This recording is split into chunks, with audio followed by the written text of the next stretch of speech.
झनक सीरियल के new promo में अब आप लोग देखोगे एक नया ट्विस्ट आ जाता है सीरियल में, जहां पे अनिरुद्ध झनक से शादी कर लेता है। लेकिन झनक इस शादी के लिए बिल्कुल भी तैयार नहीं होती, क्योंकि उसके बाबा की मौत हो जाती है और उसी के गम में वो शादी नहीं करना चाहती है। लेकिन छोटन और बबलू के समझाने पर झनक मान जाती है शादी करने के लिए। लेकिन दूसरी तरफ अर्शी आग बबूला हो जाती है जब वो सुनती है कि अनिरुद्ध झनक से शादी करने वाला है। अर्शी झनक के पास जाती है और बोलती है कि तुम अनिरुद्ध से शादी नहीं करोगी। अगर तुम अनिरुद्ध से शादी करती हो तो तुम अपनी जिंदगी से हाथ धो बैठोगी।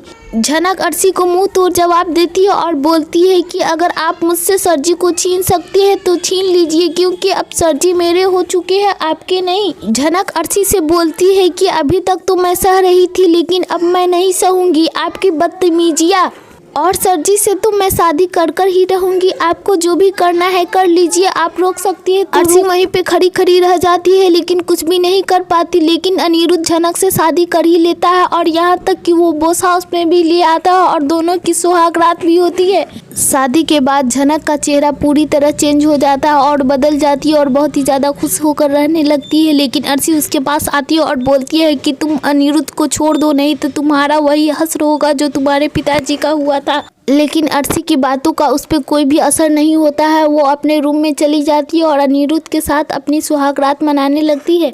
अर्शी जब झनक के इतना बदला हुआ चेहरा देखती है तो वो बहुत ज़्यादा शौक हो जाती है और बोलती है खुद ही से कि मैं इससे तो बदला लेकर रहूँगी, चाहे इसकी जान भी क्यों नहीं चली जाए, क्योंकि मेरे अनी को इसने मुझसे छीनी है और इसका बदला तो इससे मिलकर ही रहेगा।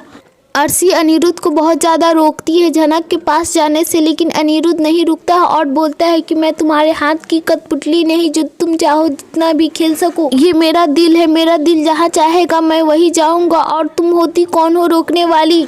लेकिन अनिरुद्ध नहीं रुकता है और वहाँ से जाने की जिद करने लगता है। अर्शी उसका हाथ पकड़ लेती है कि मैं तुम्हें नहीं जाने दूंगी, लेकिन उसका हाथ छुड़ाकर अर्शी अनिरुद्ध को कॉल करके बोलती है कि अनिरुद्ध तुम घर पे वापस आओ, अगर तुम वापस नहीं आओगे तो मैं हॉस्पिटल में आकर हंगामा शुरू कर दूंगी। लेकिन अनिरुद्ध उसकी बातों को इग्नोर करता है और उसका कॉल काट देता है और फिर से झनक से बात करने लगता है और बोलता है कि झनक मैं तुम्हारा साथ कभी नहीं छोड़ूंगा, चाहे जो भी हो जाए।